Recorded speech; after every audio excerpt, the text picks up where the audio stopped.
അപ്പോൾ നമ്മളിന്നത്തെ പരിപാടി ചായ കുടിക്കാൻ ഇറങ്ങിയാണ്. ബാക്കി ചായ വണ്ടി ഓട്ടർ ഹുക്ക് അത് അപ്പോൾ അല്ലടാ അത് ഇതാണ് കറക്റ്റാണ്. അപ്പോൾ ഞാൻ ഒന്ന് ചെറുതായിട്ട് വണ്ടിയിൽ നിന്ന് പോകും. അപ്പോൾ അതൊക്കെ കഴിഞ്ഞിട്ട് ഇന്നാണ് വെളിയിലിറങ്ങിയത്. അപ്പോൾ വെളിയിലിറങ്ങിയപ്പോൾ വീട്ടിലിരുന്ന് ഇത്രയും ദിവസം തല പെരുക്കായിരുന്നു ഇല്ലേ. ഇന്ന് വെളിയിലിറങ്ങിയപ്പോൾ എന്താ ഒരു സമാധാനം.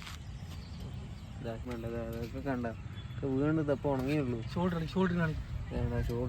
സൈഡ് ബെൽറ്റ് കാണിക്കും.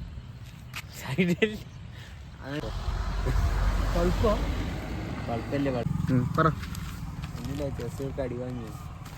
ഞാൻ സ്വകാര്യം പറയും, ഇതിൽ കേൾക്കണ്ടേ. ശബ്ദത്തിൽ പറയണെങ്കിൽ ആരും എന്താ കടി തിന്നാൻ പോകുമ്പോ പിന്നെ നാട്ടുകാരനെയൊക്കെ വിളിച്ചിട്ട് കടി തിന്നാൻ പോകും.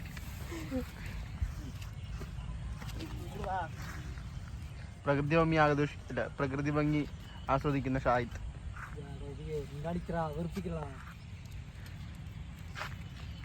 എന്തൊക്കെയുണ്ടടാ? വാഴയ്ക്ക് വെച്ച് മുട്ട പോണ്ടി 30 ഉറുപ്പിക്കൊന്നുമില്ല. ബാക്കി കടയ്ക്ക് പ്രൊമോഷൻ ഉണ്ടോ? വാങ്ങിയ കടയിൽ നിന്ന് പ്രൊമോഷൻ? വാങ്ങിയ കടയിൽ നിന്ന് ഒരു പ്രൊമോഷനും ഇല്ല. എൻ്റെ മുളക് ഞാൻ തിന്നാൻ വേണം. ബൾക്കിങ് വേണ്ട ആളെ പറ്റിക്കും. താങ്ക്സ്.